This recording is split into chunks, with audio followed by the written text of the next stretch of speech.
Eh bien les amis, bonjour. On se retrouve aujourd'hui pour vous présenter une caméra qui s'adapte sur une lunette. Il n'y en a pas beaucoup, je crois, je ne suis pas certain. Renseignez-vous et si vous pouvez, renseignez-moi également. Je crois que c'est interdit de placer une caméra sur un canon. En revanche, de la placer sur une lunette de tir, je crois que c'était autorisé. Mais bon, tout évolue tellement rapidement que je préfère en être certain. Alors, je vais vous présenter cette caméra. Et c'est très simple de fonctionnement. Cette vidéo ne va pas durer pendant 2 heures. Et je vais vous expliquer tout ça. J'ai reçu cette caméra il y a 8 jours. J'ai déjà ouverte. Voilà sa boîte. Bon, il n'y a rien de spécial. À l'intérieur, il y a les codes pour que vous puissiez vous enregistrer et d'avoir le guide, etc., etc. À l'intérieur, ici, il y avait la place de la caméra, une chiffonnette, et puis les différents adaptateurs qui se mettent sur la lunette pour que ça puisse se serrer comme il faut.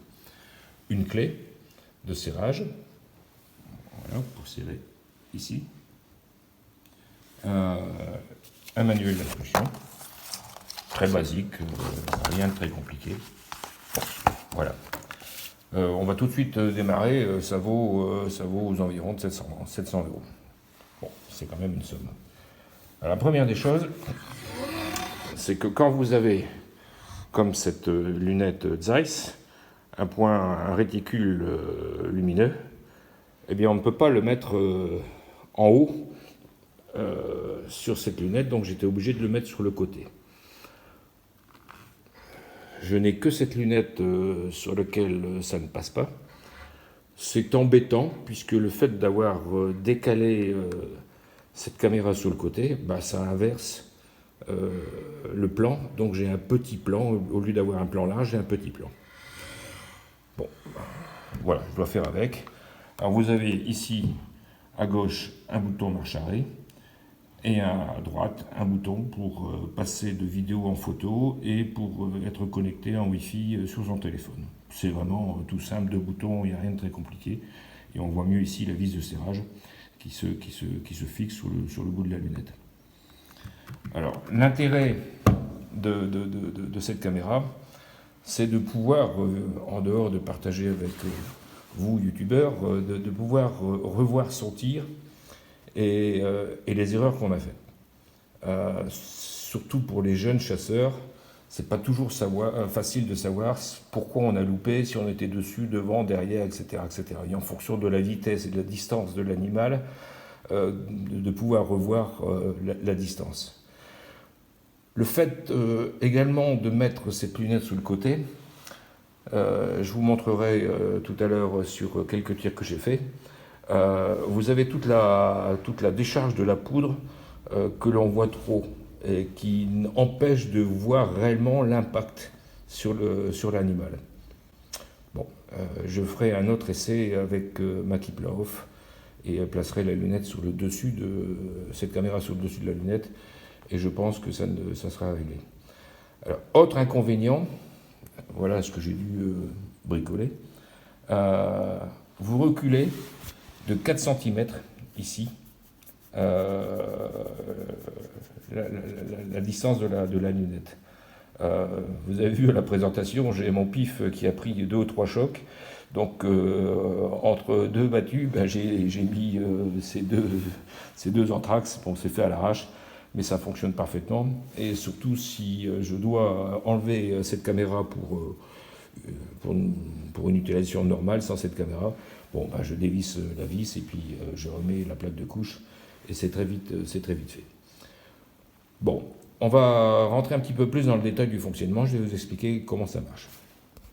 Alors, quand vous appuyez pendant 3 secondes sur ce bouton de marche, 1, 2, 3, il y a un tout petit bip très faible qui se met en marche. Ici, vous avez donc une LED bleue qui indique que ça fonctionne. Et là, vous êtes en position de vous raccorder en Wi-Fi avec votre téléphone ou votre tablette pour enregistrer votre caméra, etc., etc., et surtout pour pouvoir visionner vos films quasiment en direct. Ok. Vous pressez de nouveau une fois, et là vous avez le bouton bleu qui clignote, et donc vous êtes en caméra. Et pour passer en mode photo, je ne l'ai pas encore fait, mais il faut appuyer sur ce bouton de power ici. Voilà. Vous voulez arrêter, vous appuyez de nouveau, et ici vous êtes en position stand-by. C'est vraiment tout simple. Alors le gros intérêt, compte tenu qu'elle est fixée sur l'arrière de la caméra, c'est que vous voyez exactement votre réticule. Dans ce cas, c'est un point. Et ça permet réellement de bien voir son tir et les erreurs éventuelles qu'on a fait.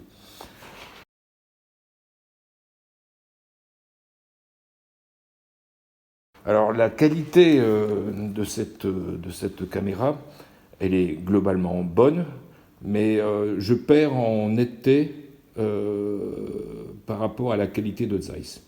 Il faut le savoir, c'est pas aussi clair qu'avec la lunette sans cette caméra. C'est normal, il y a un double verre qui vient faire une certaine opacité, et ça peut peut-être gêner certains. Quand on filme, c'est parce qu'on veut avoir une belle image, et le fait de ne pas avoir un plan très large, c'est plutôt gênant. Bon, l'autre chose également, c'est 4 cm de perte. C'est toujours à mon épaule, ça va, mais bon, faut pas que je sois trop chargé en habits, en épaisseur. Je risque de coincer au niveau de l'épaule pour épauler rapidement. Et bien voilà, c'est une vidéo très courte. J'ai vu qu'il y avait 1 ou 2 sites en France qui vendaient cette caméra. Aux États-Unis, à l'étranger, on la trouve, je crois, à 500 $. C'est une fabrication d'Afrique du Sud. Et ici, les 2 sites que j'ai trouvés, c'était 700 ou 730 balles.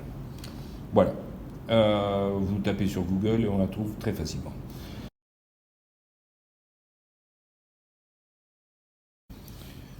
Alors, il y a également cette clé qui fournit avec. Ici, pour le serrage de la vis.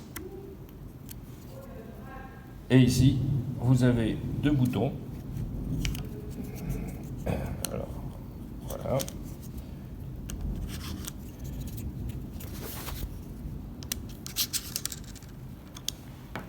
Donc, ici, une carte SIM. Et là, 2 prises pour recharger la batterie. D'accord ? Carte SIM qui est fournie. Et l'autre bouton. Voilà. C'est pour régler, c'est une bolette, donc que l'on tourne, c'est pour régler la netteté. Donc ce que vous devez faire, c'est vous regardez à 30-50 mètres, c'est-à-dire à peu près là où vous tirez, ça c'est une lunette de battu, donc 30, 50, 80 mètres c'est le maximum, c'est pas du 300-400 mètres. Vous réglez votre lunette pour qu'elle soit le plus claire possible. Et ensuite, quand vous êtes en relation ou avec votre téléphone en Wi-Fi, vous tournez cette molette dans un sens ou dans un autre, jusqu'à temps que ça soit parfaitement clair sur votre téléphone. Voilà, c'est aussi simple que ça.